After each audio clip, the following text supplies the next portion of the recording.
Parece. Bueno, ya vamos a hacer entonces un rápido repaso de lo que se vio en la clase anterior y continuamos con la materia. Ya, entonces, a ver, aquí donde habíamos discutido las diferencias, ¿no es cierto?, entre la descripción lagrangiana y euleriana. Como les comentaba previamente, la descripción lagrangiana se basa en el movimiento individual de cada una de las partículas en función de las leyes de Newton, ¿no es cierto? Cada partícula tiene, como les comentaba previamente, su posición, su velocidad y su aceleración, y con esas variables nosotros podemos saber en cada instante dónde se encuentra cada una de las partículas. ¿Ya? La descripción euleriana, perdón, por el contrario, define todas estas variables en función del espacio. ¿Ya? Eso quiere decir de que em, en un determinado punto y en un determinado instante de tiempo, la partícula de fluido, por encontrarse en esa posición y en ese instante de tiempo, tiene una determinada velocidad, cambia el enfoque. En vez de verlo, y de ahí dábamos el ejemplo del auto. Nosotros si vamos manejando a algún lado y vemos cómo varía la velocidad en el velocímetro a medida que nos vamos desplazando y vamos registrando esa velocidad en el tiempo, ahí estamos como describiendo nuestras ecuaciones de itinerario. ¿Ya? Em, por el contrario, en la descripción euleriana.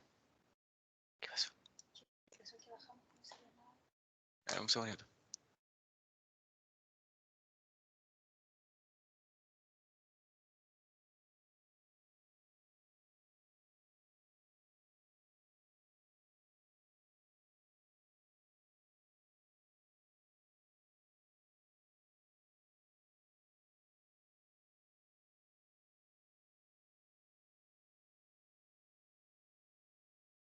Ya, disculpen. Entonces, ¿dónde íbamos? Ah, sí. Ya, entonces, si nosotros íbamos en el auto, teníamos descripción lagrangiana, ¿no? Teníamos la velocidad, la posición en función del tiempo, ¿ya? Y si nosotros teníamos un dron que monitorea el tráfico de la carretera, ahí nosotros podemos tener, registrar la velocidad y la posición de los autos en función de dónde se encuentran, como una vista en tercera persona. Es como la diferencia entre las dos, en términos muy simples. ¿Ya?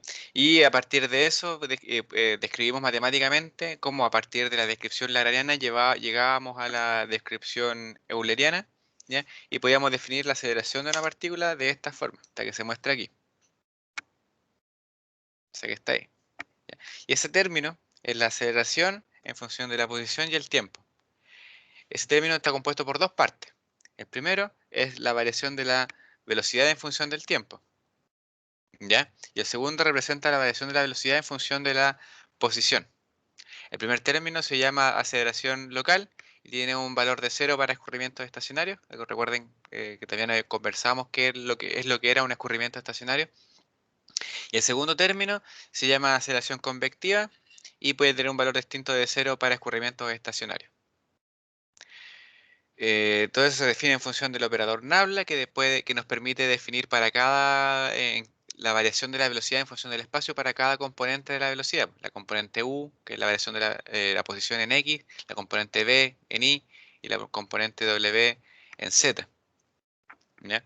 Luego, ese componente de aceleración convectiva ya se podía dividir matemáticamente en dos elementos, ya en dos tensores llamados, el primero, ¿no es cierto?, velocidad de deformación y un tensor y el segundo tensor que se llama tensor torbellino, ¿ya? Entonces este de acá, el de la izquierda, es el tensor velocidad de deformación y el segundo es el tensor rotacional.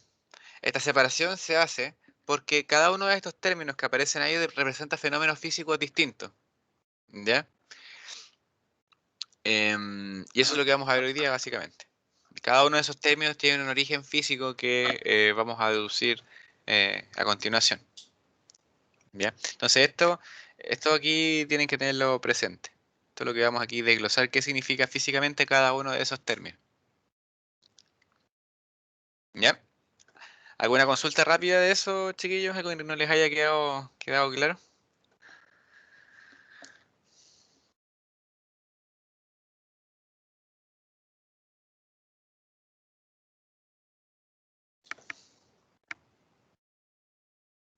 Por ahora todo bien.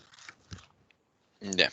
Entonces, vamos a ver que el movimiento de un fluido se puede describir a partir de cuatro fenómenos físicos.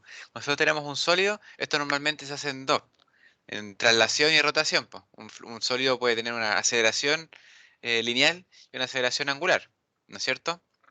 Bueno, para los fluidos esto es un poco distinto, se añaden dos más, que son tasas de deformación. El elemento, el fluido, no solamente puede trasladarse y rotar, sino que también puede deformarse lineal o angularmente, ¿ya? Y la complejidad que tiene esta cuestión es que estos cuatro tipos de estos fenómenos pueden ocurrir al mismo tiempo, ¿ya? Y es más o menos enredado entenderlo. Así que nuevamente, al igual que para la clase anterior, como esta cuestión es mucha ecuación diferencial y es medio enredado, vamos a seguir la diapo en cómo se muestra en la diapo. Entonces ahí tenemos los cuatro tipos fundamentales de movimientos o deformación que se representan en la figura 3.3. Esto me parece que está muy chico.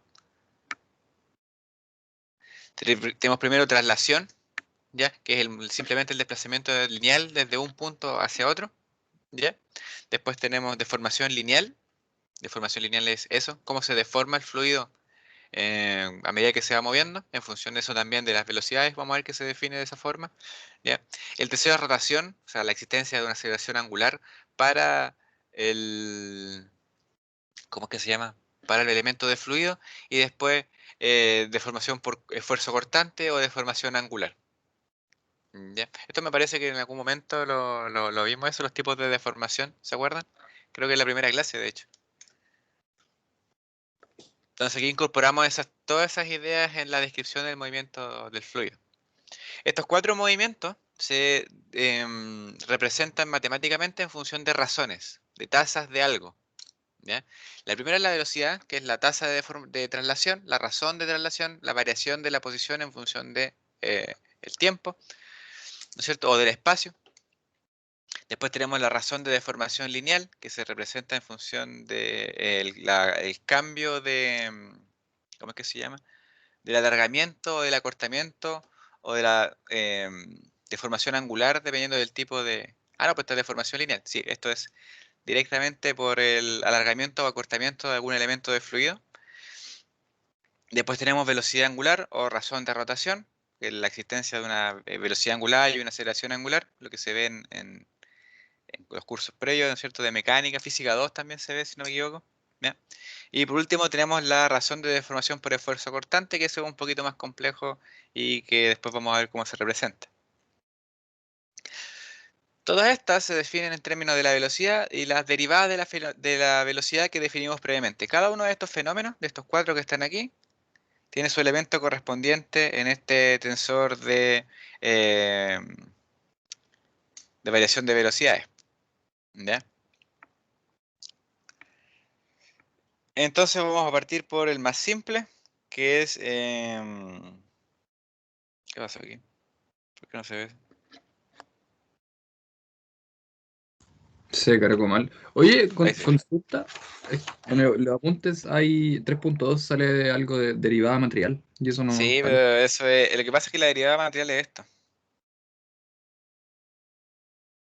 Esto. Si te fijas ahí es eso. Entonces es medio redundante. Ah, ya, Por ya. eso no...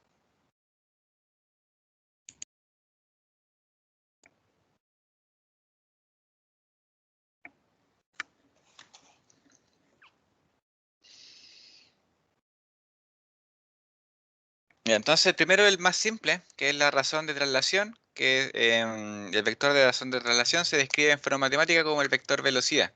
En coordenadas cartesianas se tiene que eso es el vector de velocidad, entonces, razón de traslación se define en función de las cuatro componentes de la velocidad. La variación, perdón, la velocidad en X, la velocidad en Y y la velocidad en Z. Eso es un vector, ya, que no hay mucho más que decirle. Aquí por convención se dice que cuando la cantidad es positiva, esto se desplaza en el eje positivo. Es decir, como dice ahí, si U es mayor que cero, ¿ya? El elemento se desplaza en el eje X positivo. Y lo mismo para el resto eh, de los desplazamientos. ¿ya? Perdón, de las velocidades. Si es positivo, se mueve en el eje positivo, si es negativo, se mueve en el eje negativo. Recuerde que esto es un vector, ¿ya?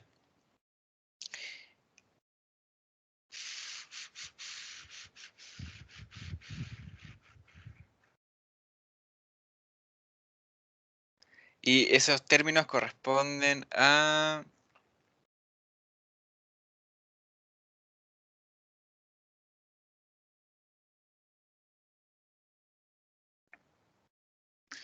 A ver, espérense. Aquí algo me está faltando.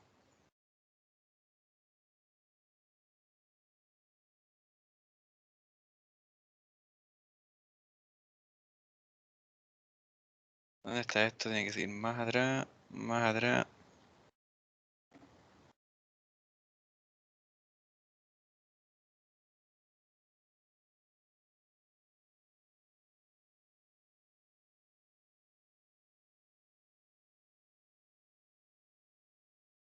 Ya, entonces aquí, esto no aparece en los tensores, en el tensor, ¿cómo es que se llama? De velocidad de deformación y tensor asimétrico, eso me había confundido.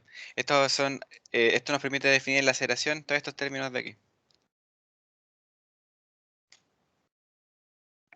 Se me había olvidado. Esto de acá, todo lo que está aquí en este tensor corresponden a estos términos de acá, los que multiplican a esas velocidades. Entonces al final lo que estamos haciendo ahora es describir esta cuestión. ¿Ya? Y lo primero que ya describimos fue esas tres velocidades. ¿Ya? Y ahora lo que nos falta es lo que multiplica esas velocidades, que son los elementos que están dentro de esos dos tensores. ¿Ya? Entonces primero tenemos la relación de traslación, que es simplemente las velocidades en cada una de las componentes cartesianas. Recuerden que tenemos aquí un punto, ahí tenemos la velocidad en x, que es u, la velocidad en y, que es v, y la velocidad en z, que es w. Ya, eso tienen que tenerlo presente porque si no, no van a entender nada de lo que viene ahora. Y aquí es donde empiezan las cuestiones más o menos enredadas. ¿Ya? ¿Cómo representamos ahora entonces la razón de deformación lineal? La razón de deformación lineal se define como, y aquí lean atentamente, ¿ya? Se define como la razón de incremento en la longitud por unidad de longitud en función del tiempo y depende de la orientación inicial del segmento rectilíneo que se está midiendo. Un leseo. ¿Ya? Complejo esta cuestión. ¿Ya? Entonces, nuevamente, la razón de incremento se define como la razón de incremento en la longitud, un incremento en la longitud por unidad de longitud. ¿Ya? Eso básicamente quiere decir de que eso se define como, la deformación se define como el incremento de longitud, un delta L, partido por em, la longitud inicial. Esa es la definición de deformación y eso es válido tanto para fluidos como para sólidos. ¿Ya? Esto es algo que se enseña en mecánica en el curso de mecánica de sólidos. Y entonces aquí tenemos un elemento de fluido, en la figura 3.4 tenemos un elemento de fluido que originalmente tiene un largo dxa, ese es el largo original, y que se extiende desde el punto P hasta el punto Q. Ese vendría siendo como el largo original, ¿ya? Desde P hasta Q. Luego de haberse desplazado en el espacio, esta cuestión se traslada, ¿ya? Y se deforma de forma simultánea. Si este punto, el punto P, se mueve en una determinada posición a una velocidad u sub a, este punto Q se tiene que mover con la velocidad u sub a más la variación de esa velocidad en función de la coordenada xa, ¿ya? Por dxa, que es la longitud de esa coordenada. ¿Se entiende eso, no? Esto es complicado, ¿eh? Vamos a verlo de nuevo.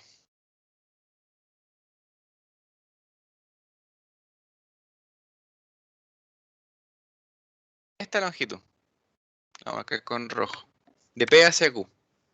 Esa es la longitud inicial de XA. Esta cuestión se está moviendo, ¿ya? Y un instante después de esto, o una posición después, o una pequeña variación, producto de una pequeña variación en la posición o en el tiempo, esta cosa se mueve un poquito. El punto P se mueve con una velocidad U sub A, ya que es lo que se representa en este término de acá.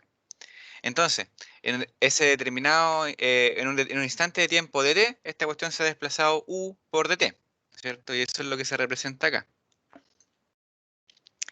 Si P se mueve con una velocidad u, el punto Q se mueve con una velocidad u sub a, que es la velocidad inicial, más la tasa de cambio de u sub a con respecto a x por dx,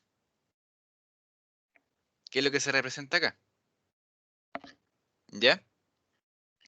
Eso quiere decir, nuevamente, tenemos esta velocidad que está acá, en la componente u sub a, pero sabemos que esa velocidad cambia. ¿Por qué? Porque existe una variación de la velocidad u con respecto a x. ¿Ya? Y esa tasa de cambio tenemos que multiplicarla por algo. ¿Ya? Y como estamos en este punto Q, ese algo es el dxa, para ver cuánto cambia la velocidad desde acá hasta acá. Eso es lo que se representa en ese término. Entonces esa es la velocidad del punto que tiene el punto Q cuando el punto P tiene una velocidad u sub a.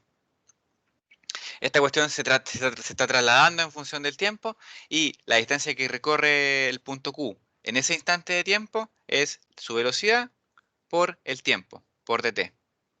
Y eso es la distancia que se ha desplazado Q hacia Q comilla. ¿Ya?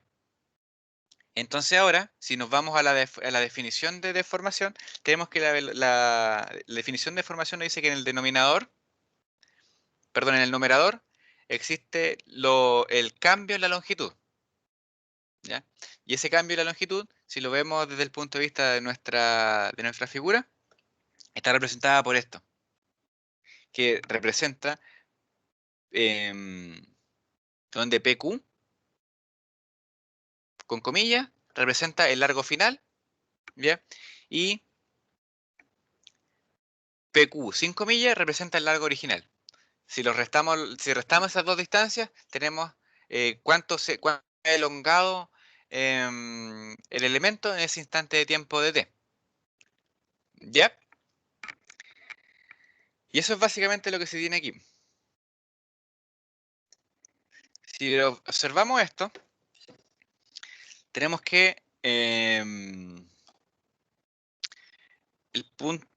largo de PQ, ese término que está ahí, lo voy a marcar con rojo mejor. Este elemento PQ es este de acá. dxa, que es el largo original, que está ahí.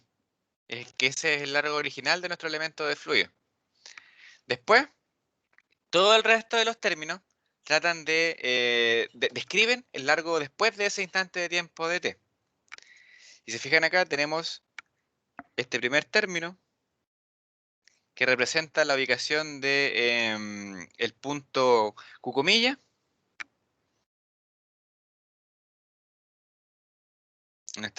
Aquí. Ese término que está ahí. Más dxa, que es ese término que está aquí. Eso nos permite ubicar el punto Q. Perdón, aquí estoy así. Ahí. Esto nos permite ubicar el punto Q y después se le resta el punto U sub A por dt, que es este término que tenemos acá. Y ese U sub A por dt nos permite ubicar P comilla. Y este de acá es PQ. ¿Se entiende eso o no? Eso es lo que representa cada uno de esos términos. Como que trata de ubicar cada uno de esos términos, los puntitos que están ahí en el dibujito.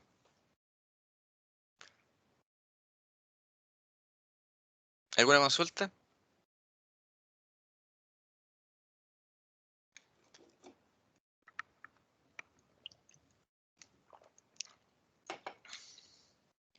Luego, si nos vamos a la definición de deformación lineal, lo que está en el denominador es el largo original, PQ. Y el largo de PQ es esto de aquí. Simplemente dxa, que es el término que está aquí. La representa nuevamente PQ.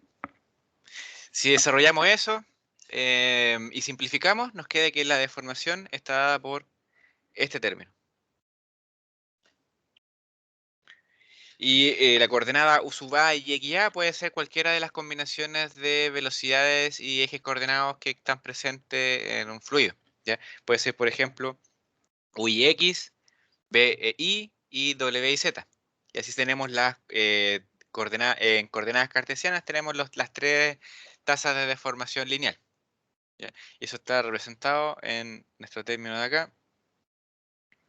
Aquí, esa es la tasa de deformación lineal en el eje X, en el eje Y y en el eje Z. ¿Ya? ¿Alguna consulta? ¿Se entendió eso o no? Yo lo encuentro súper enredado, ¿eh? ¿Algo que no se haya entendido? Lo explicó bien, profe. Se entendió bien. ¿Sí? Milagro. Sí.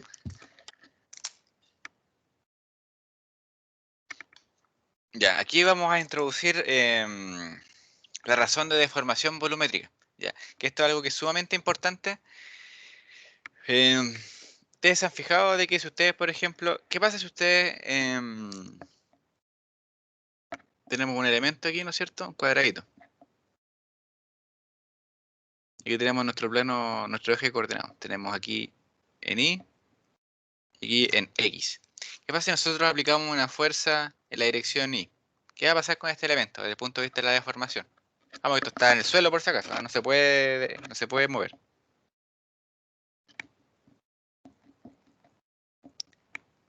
Imagínense ustedes que tienen un pedazo de plasticina y ustedes lo aprietan con una fuerza F. ¿Qué va a pasar con la plasticina? ¿Se deforma? Se achata, ¿no es cierto? Claro. Se deforma y se hace más pequeño. Pero ¿qué pasa en el plano perpendicular? Entonces está claro que esto, después de la deformación, esto se acorta. Llega hasta ahí, por ejemplo. Eso va a ser su nueva altura. Pero ¿qué pasa en el plano perpendicular? ¿Qué pasa en el eje, o sea, en el plano ZX?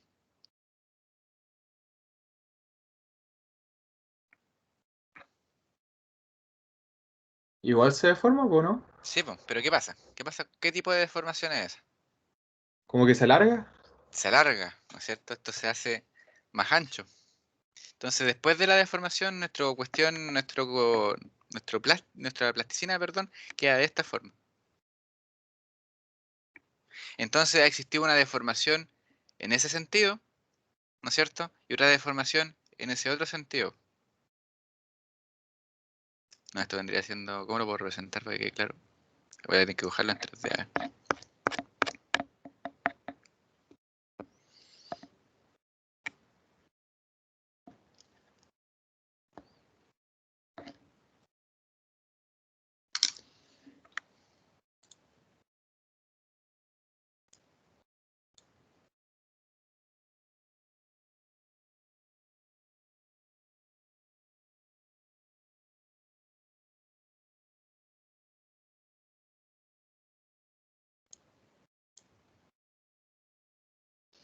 A ver, un segundito. Ya, entonces ahí tenemos nuestro elemento original.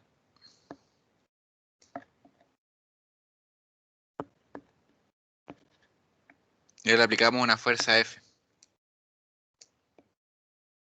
Chuta.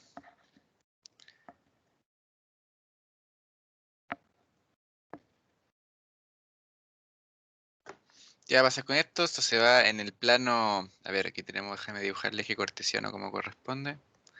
Tenemos el eje X, el eje Y y el eje Z. Entonces aquí aplicamos una fuerza en la dirección Y, y esto por lo tanto la dirección Y se tiene que achatar, se tiene que cortar. Entonces esto queda de esta forma, una cosa así.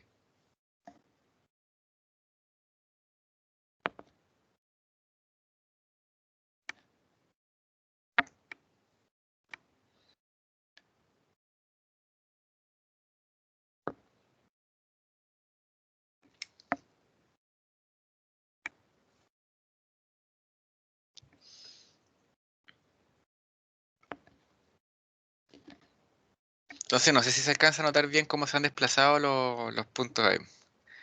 Y esto lo voy a dibujar, le voy a añadir estas cosas de acá.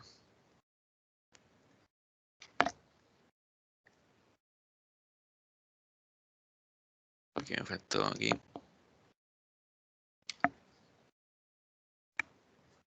Bueno, no está tan bien dibujado, pero se hace lo que se puede.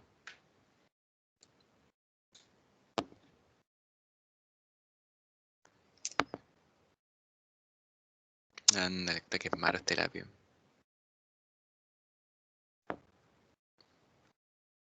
Ahí está.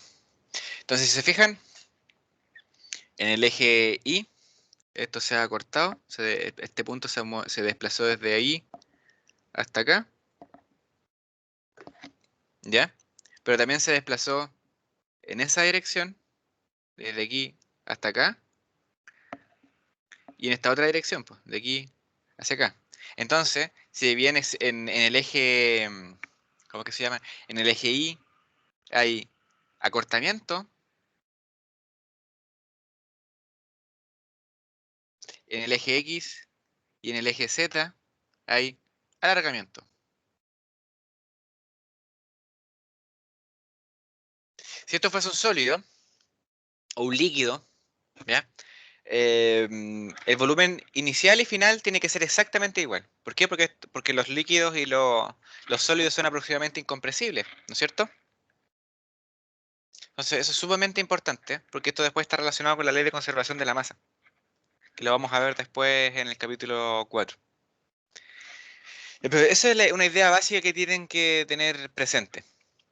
A medida que, dependiendo de que si el elemento, nuestro elemento de fluido, ¿no es cierto?, se vaya deformando en un eje, también está ocurriendo algo en los otros dos ejes coordenados.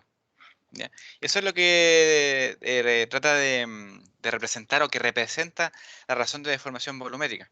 Entonces, como dice ahí, si un elemento tridimensional se estira en una dirección, se estira o se comprime,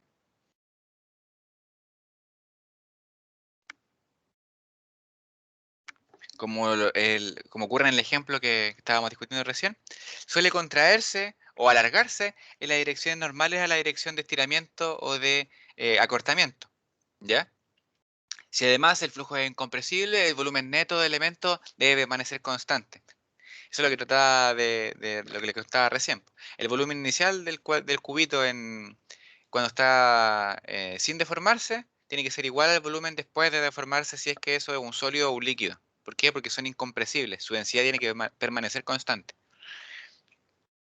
¿Ya? Para flujo compresible, el volumen del elemento puede aumentar o disminuir debido al aumento o disminución de su densidad. Eso si tenemos un gas y nosotros comprimimos el gas, su densidad va a aumentar y su volumen va a disminuir. ¿Ya? La razón de incremento de volumen por unidad de volumen se conoce como razón de deformación volumétrica y corresponde a la suma de las razones de deformaciones lineales en las tres direcciones ortogonales, es decir, la componente X, la componente Y y la componente Z, es decir, la variación de U con respecto a X, la variación de B con respecto a Y y la variación de W con respecto a Z. ¿Ya? En coordenadas cartesianas eso se representa cuando el fluido es incompresible con esa ecuación que está ahí. ¿Ya? En el caso que teníamos acá, tenemos que el elemento se está comprimiendo, ¿no es cierto? Y por lo tanto, el elemento se está acortando y de B de I, que vendría siendo el elemento de la ecuación que representa eso, tiene que ser negativo, tiene que tener signo negativo. Por lo tanto, las otras dos tienen que alargarse y en consecuencia tienen signo positivo.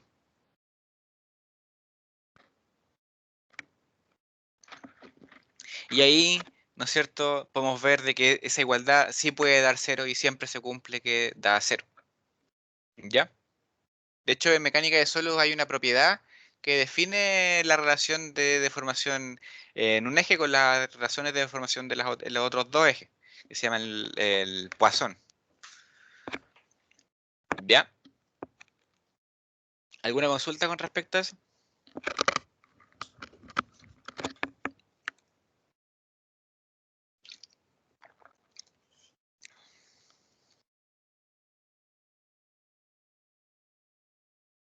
Profe, el volumen permanece constante, ¿no es cierto? Sí, Vale. siempre tiene que permanecer constante, porque la masa es igual a la densidad por el volumen, ¿no es cierto? Claro. Entonces, si nosotros sabemos que el fluido es incompresible, esa densidad es constante, ¿no es cierto? Entonces, la masa tiene que permanecer constante sí o sí, por ley de conservación de la masa. Si la masa es constante y la densidad es constante, el volumen tiene que permanecer constante sí o sí. ¿Ya? Pero va a Ahí es tener donde otros valores en viene. los ejes. Claro, po, claro. O sea, uno puede Claro, representar un mismo volumen de varias formas. vale. Ya, y esta cuestión es aún más enredada.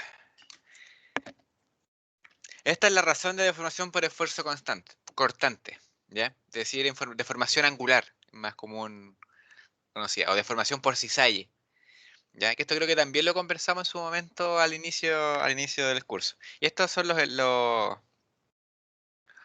elementos que están acá, en nuestra ecuación, en nuestro tensor. Estos son todos los de acá, son tasas de deformación angular. Y es más, estas de acá valen lo mismo. Ese de ahí, ese de ahí y ese de ahí. ¿Ya? Entonces ahora vamos a ver cómo se representan esa deformación físicamente.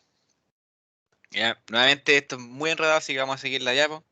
La razón de deformación por esfuerzo constante en un punto se define como la mitad de la razón de disminución en función del tiempo del ángulo entre dos rectas inicialmente perpendiculares que se intersectan en dicho punto. ¿Ya? Además, la razón de deformación por esfuerzo constante se describe en planos perpendiculares, ¿ya? Es decir, las deformaciones por esfuerzo de corte ocurren en planos, no en ejes, a diferencia de la deformación lineal. Teníamos que cada deformación ocurría en el eje X, en el eje Y y en el eje Z de forma independiente entre sí. ¿Ya? En este caso, esto no ocurre, se desarrolla en planos, en plano XY, XZ y Z. ¿Ya? Es una diferencia importante. Entonces, si seguimos nuestra definición eh, de razón de deformación por esfuerzo cortante o deformación angular, tenemos que nuestro punto O, este que está acá, se mueve con una velocidad U y con una velocidad V en el plano XY. ¿Ya? Este ángulo alfa, este que está aquí, a ver, voy a agrandar esto, está muy chiquitito. Este ángulo alfa, dice aquí, se genera por el desplazamiento de P hacia P comillas, producto de la existencia de la variación, y esto es importante, de la variación de la velocidad U con respecto al eje Y.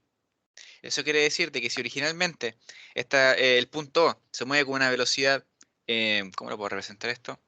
Voy a borrar esto. Creo que ya se me ocurrió aquí un buen método. Deme un segundito. Esto se mueve con una velocidad U. Existe una variación de la velocidad con respecto al eje Y. Eso quiere decir de que a medida que nos vamos desplazando hacia arriba en el eje Y, esta velocidad va aumentando.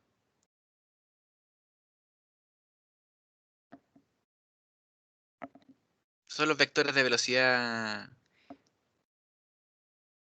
ahí. Y si se fijan claramente, existe una variación de U con respecto ahí. Y eso lo pueden ver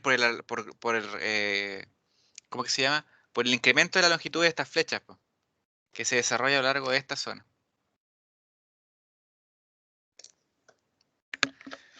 ¿Se entiende eso?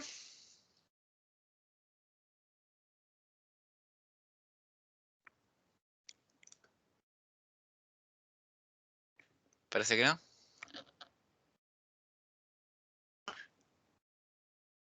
Entonces vamos a hacer lo mismo ahora con beta. Entonces aquí dice beta aparece producto de desplazamiento desde Q hacia Q comilla, producto de la existencia de una variación de la velocidad v con respecto al eje X. Aquí el punto O se mueve con una velocidad v, ¿ya? Y a medida que nos vamos desplazando hacia la derecha, esa velocidad va variando.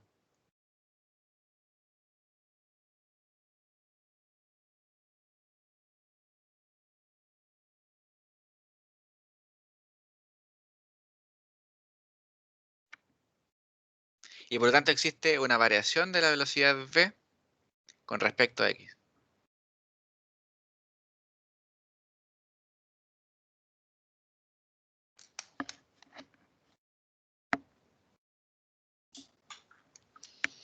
¿Alguna consulta con respecto a esto?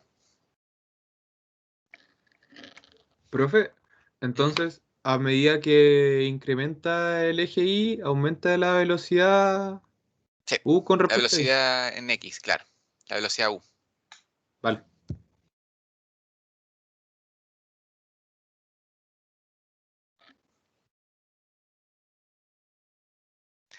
¿Algo que no haya quedado claro? ¿Alguna otra consulta?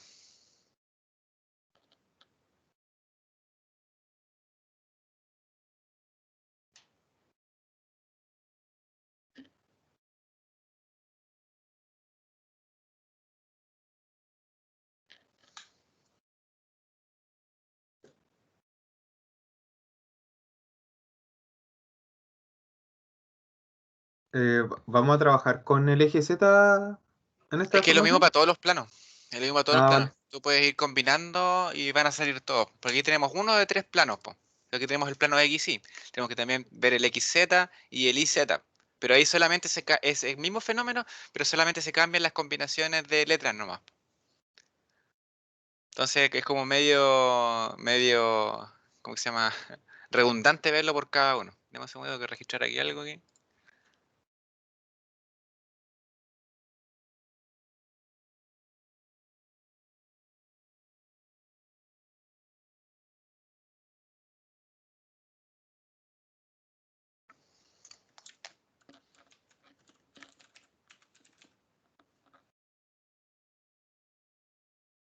Ya. Entonces, ya se entiende entonces qué es lo que origina esas deformaciones angulares, ¿no es cierto? Esas variaciones de la velocidad con respecto a el plano opuesto en donde se desarrollan. Ahí tenemos, por ejemplo, velocidad. La velocidad en U es la velocidad en el eje X. Y esa velocidad en el eje X puede variar a lo largo del eje Y también. Eso produce ese desplazamiento de P a Q. Y aquí tenemos que la velocidad en el eje Y, que es V, ¿ya? Puede ir cambiando a lo largo del eje perpendicular, del eje X. Y eso origina el desplazamiento de Q a Q comilla, el beta. ¿Ya? Y en función de eso, entonces, nosotros podemos representar estas deformaciones angulares.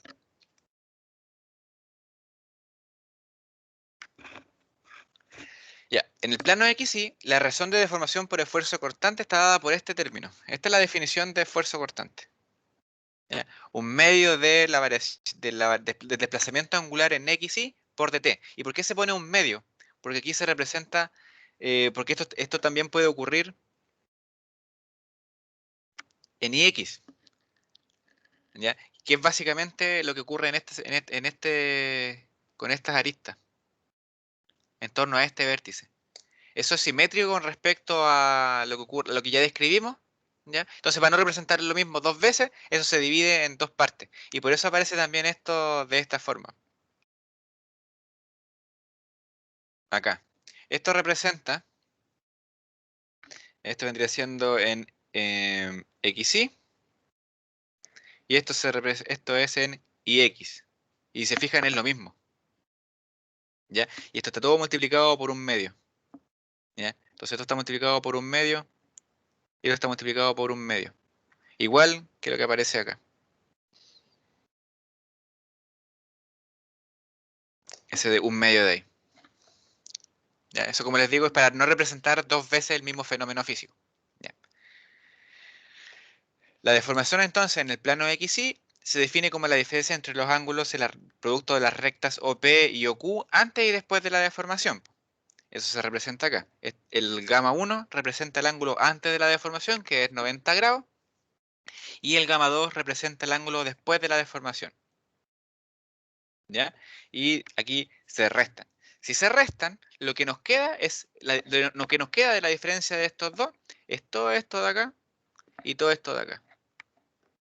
Y eso es alfa más beta. ¿Se entiende eso, no? El paso desde acá hasta acá. Sí, ¿Podría decirlo, no? Yo no Ya, entendí. mira, ya. Entonces, tenemos que la definición de la deformación angular es gamma 1 menos gamma 2. Eso es así, ¿ya? Entonces gamma 1 es esto, lo que está en morado, ¿ya? Gamma 2 es lo que está en rojo. Si restamos esos dos ángulos, ¿qué nos queda? Lo que está entre medio. Esto de acá y esto de acá, que corresponde a alfa y beta en conjunto. Entonces, alfa y beta sumados representan lo mismo que la diferencia entre gamma 1 y gamma 2, que es lo que está marcado ahí con amarillo.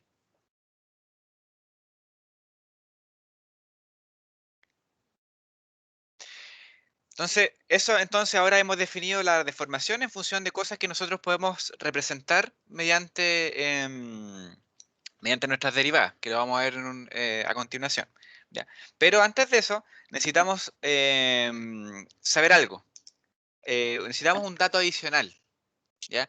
Porque ahora lo que vamos a hacer es representar esos ángulos en términos de distancias lineales, ¿ya? Y ustedes saben que para hacer esa transición, ángulos a distancias lineales, tenemos que meter trigonometría, senos y cosenos, ¿ya? Pero estas deformaciones tienen una particularidad, ¿ya? Que los ángulos, esos ángulos alfa y beta, son extremadamente pequeños, muy, muy pequeños, ¿ya? Por eso son deformaciones. Y aparte de eso, ocurren en intervalos de tiempo infinitesimales, ¿ya? Entonces nosotros sabemos que son muy pequeños, cercanos a cero. Cuando nosotros tenemos un elemento cercano a cero, tenemos que el coseno de ese ángulo, ¿cuánto es?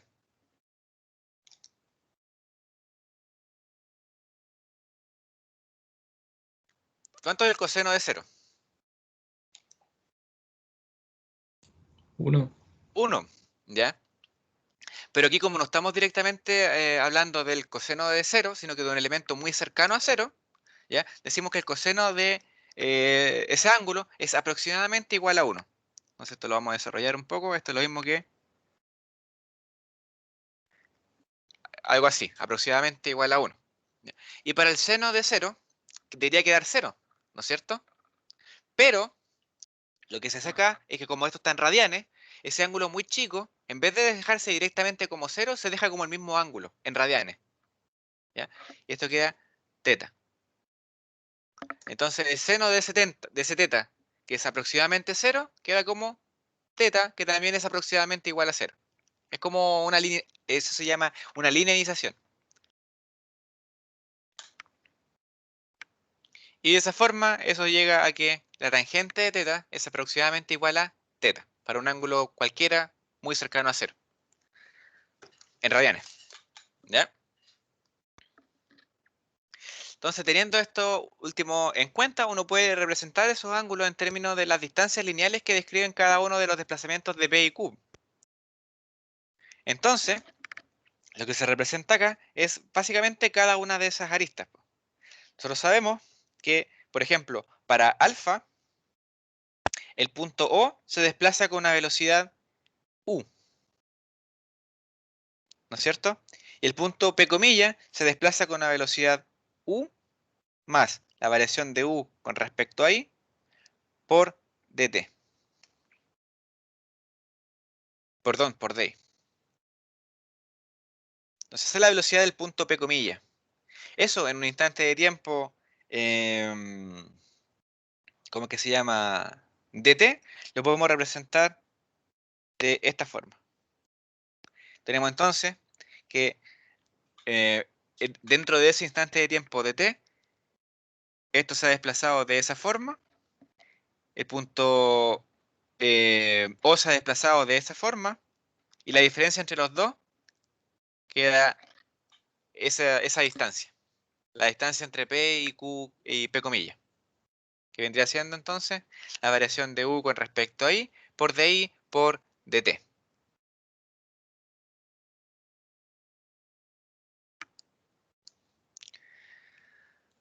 Y eso nos da el punto, ¿cómo que se llama? La arista PQ. O sea, perdón, P comillas. ¿Ya? Y ahora para representar esto en términos del ángulo, aplicamos la tangente. La tangente de alfa es el cateto opuesto partido por el cateto adyacente. es decir, la distancia entre P y P comillas partido por esta distancia de I. ¿Ya? Y eso es igual al alfa, por la propiedad que habíamos hablado acá. Entonces, alfa es igual al cateto opuesto, esto que está aquí, que es básicamente P comillas, partido por el cateto adyacente. Cateto opuesto partido por el cateto adyacente, que es de I. Desarrollamos matemáticamente y nos queda que alfa es igual a esto que está aquí. ¿Ya? Luego se hace exactamente lo mismo con el beta y nos queda que beta es igual a esto. Entonces, como ya sabemos cuánto vale alfa y cuánto vale beta, lo podemos reemplazar en esta ecuación de acá. Y nos queda que la deformación en términos de I es igual a alfa más beta, y eso es igual a du de x, o sea, perdón, du de I más dv de x por dt. Reemplazando este término en la definición de tasa de deformación, esta que está aquí, de razón de deformación por esfuerzo constante, ¿no es cierto? Nos queda que este término se va y se multiplica todo por un medio y nos queda finalmente de esa forma. Y como le explicaba a su compañero, esto es lo mismo para las tres combinaciones de ejes coordinados, para el IX, XZ y YZ. Y eso se representa de esta forma. Para un plano, para el otro y para el otro. Y todo eso van incluidos aquí en nuestro, ¿cómo que se llama? Tensor de tasa de deformación o de velocidad de deformación. Tenemos entonces que en la diagonal principal ahí tenemos la traslación, o sea, perdón, la deformación lineal y todo el resto de los elementos corresponden a la deformación angular o deformación por esfuerzo de corte. Tasa de deformación por esfuerzo de corte, Dios mío, cuántas palabras. ¿Ya? ¿Se entiende eso, no? Ahora sí lo entendí mejor. Entonces, por eso es que este tensor se llama tensor de formación, porque cada uno de esos términos representa ya sea un elemento de la deformación lineal o de la deformación angular. Y ahora nos falta ver el último, el término de aquí de la derecha, que lo que está entre corchetes es la derecha, esto de acá. Y eso, como nos dice la diapo ahí, se llama tensor rotacional. Entonces, obviamente, representa lo que nos falta ver todavía, que es la rotación. Y es que es lo que vamos a analizar ahora.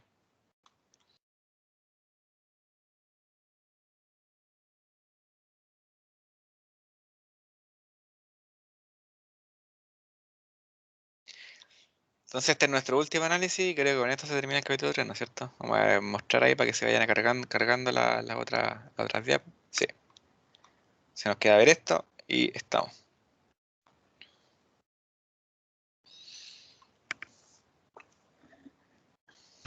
Entonces la última que nos queda es la razón de rotación. La razón de rotación es similar a lo que vimos anteriormente, ¿ya? A la tasa de deformación. O sea, la forma de representar en términos de ángulos, y los ángulos se representan de la misma forma, y es por eso que no se da tanto detalle aquí, porque es más o menos el mismo procedimiento. ¿Ya? Aquí tengo un error en la diapo, sí, que se lo voy a indicar al tiro. Se me pasó. ¿Dónde está esto?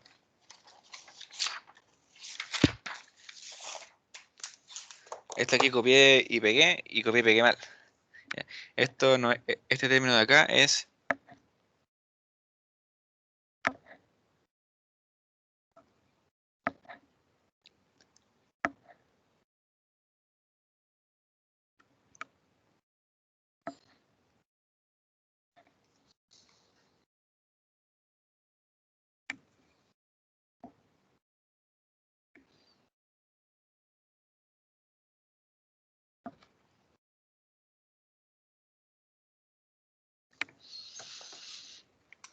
entonces con eso corregido vamos a partir. Entonces, la razón de rotación corresponde a la razón promedio de rotación de dos rectas inicialmente perpendiculares, que vendría siendo en este caso esta y esta, que se intersectan en este punto, el punto O. Considerando entonces el punto de la esquina inferior izquierda del elemento infinitesimal cuadrado en el plano XY que se muestra ahí en la figura 3.6, las aristas de este elemento giran con la misma rapidez. O sea, desde P hasta P comilla y desde Q hasta Q comilla, eso ocurre al mismo tiempo con la misma velocidad, angular. ¿Ya?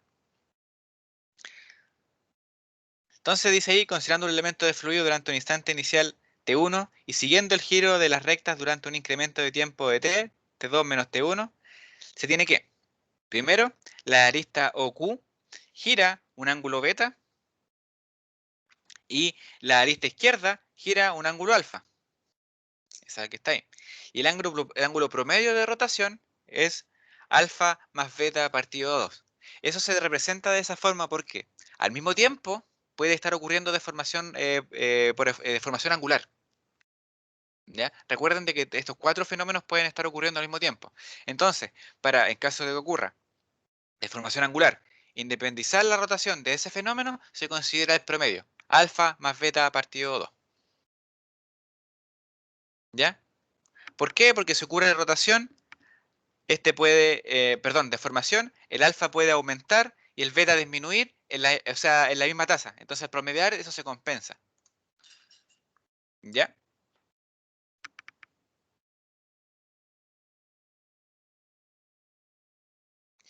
Entonces, la razón de rotación en el plano XY se define de esta forma. La variación con respecto al tiempo de ese ángulo promedio. ¿Ya? Y ese ángulo lo podemos representar, esos ángulos alfa y beta, al igual que para el caso anterior, los podemos representar en términos de las tasas de deformación lineales. Y se tiene que, para el caso de el ángulo alfa, se representa en términos de este término de acá y la distancia de I. Y para el caso del ángulo beta se representa en términos de esta distancia de acá y la distancia de X. ¿Ya? Aplicando entonces un razonamiento similar al que vimos anteriormente, la velocidad de rotación omega, que es la que está acá, ¿no es cierto? Ustedes saben de que el omega se utiliza para velocidades angulares. La velocidad angular se representa, la razón de rotación, tengo que usarme esos términos. La razón de rotación se representa de esta forma.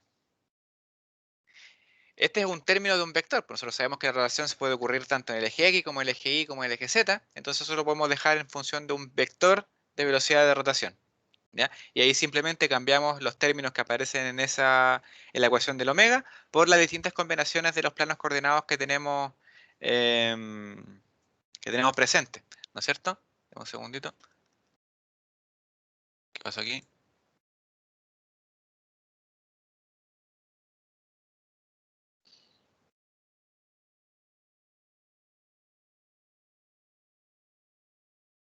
Ah, ya. Disculpe. Y si se fijan, cada uno de estos términos se encuentran representados aquí en nuestro tensor de velocidad de deformación, perdón, en nuestra de rotación angular. El de rotación, ese de ahí, se representa aquí.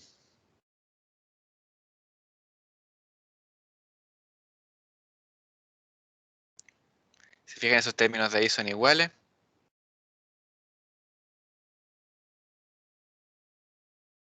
Y esos términos de aquí son... Ah, no. Son opuestos. Esos son opuestos. Esto multiplicado por menos 1.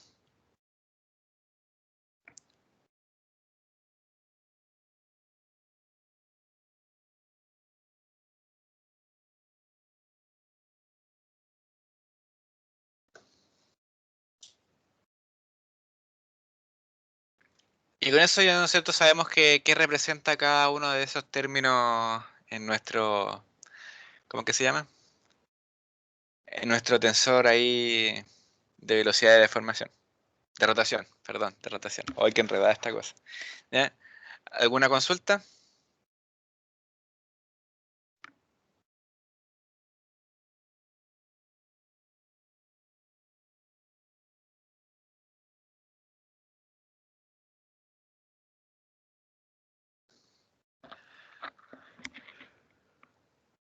Bueno, y eso es cinemática de fluidos. Ahora nos queda ya... Lo de viscosidad no lo vamos a ver porque lo vamos a ver en el... ¿Cómo es que se llama? En el siguiente capítulo.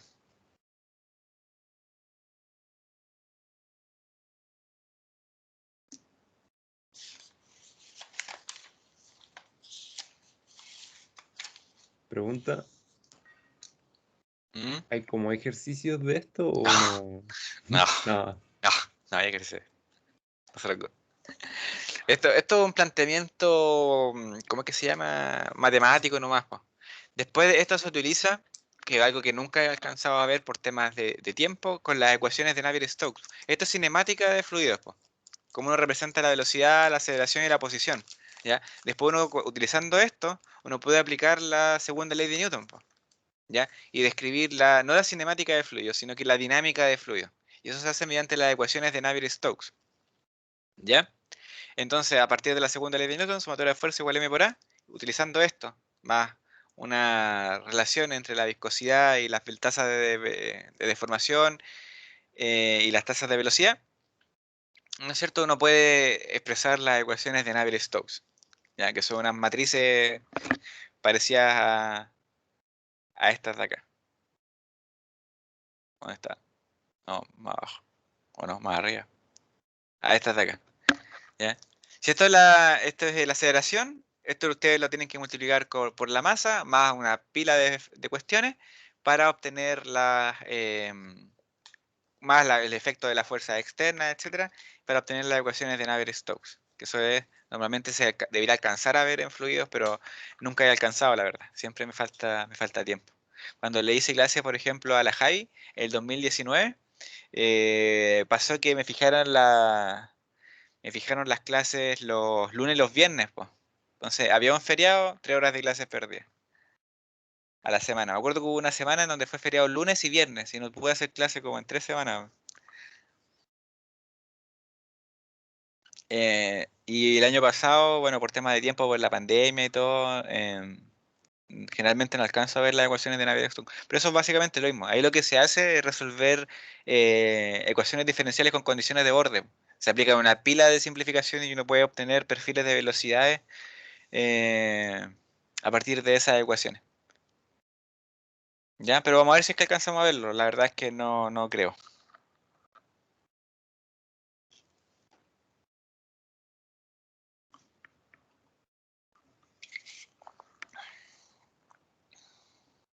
¿Algún comentario? ¿Consulta? Bueno, si alguien se ha puesto, yo creo que con esto terminamos, pues nos quedan 20 minutos, no alcanzamos a hacer un ejercicio en 20 minutos. Si alguien tiene alguna consulta con algún problema, alguna consulta con cualquier otra cuestión, alguien habló en el chat, ¿no? Sí, parece que sí. Ah, sí, pues. Navier-Stokes, por ejemplo, es uno de los problemas del milenio, po. Son ecuaciones que no tienen solución, pues. ¿Ya? Y lo que se hace ahora es obtener soluciones aproximadas de la ecuación de Navier-Stokes. ¿Ya? Y es mediante esas soluciones que uno, por ejemplo, obtiene modelos meteorológicos. ¿Ya? Por ejemplo, lo que se hace es, bueno, en realidad son métodos numéricos donde uno con mediciones discretas puede predecir lo que pasa entre medio de distintas zonas. Y eso es, por ejemplo, una aplicación típica y cotidiana es las predicciones del clima. Y eso se hace en base a modelos simplificados de las ecuaciones de Navier-Stokes. Y claro, pues eso es una cuestión ya matemática. Pasa de ser una cuestión ingenieril a ser una cuestión matemática. Y si alguien descubre, ¿no es cierto?, la solución a las ecuaciones de Navier-Stokes, la solución exacta, ya se gana $1.000.000. La verdad es que $1.000.000, si uno lo ve en perspectiva, no es tanta plata para la cantidad de trabajo que requiere.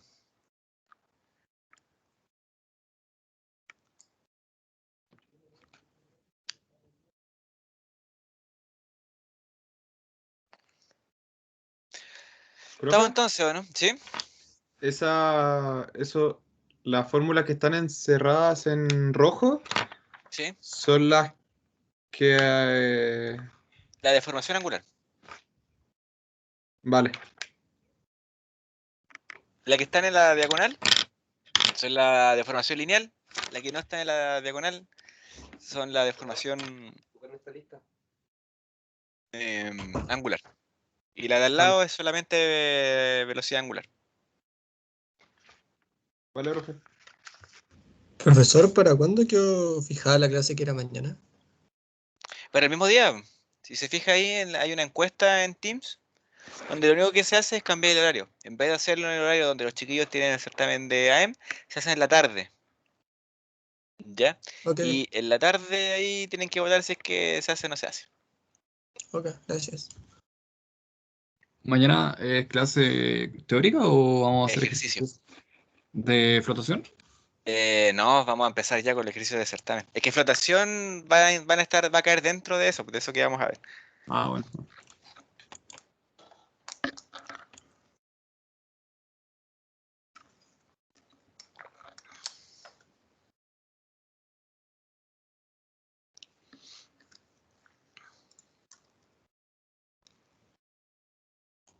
Nos vemos entonces, profe. Gracias. Listo. Chau, Ya, chau.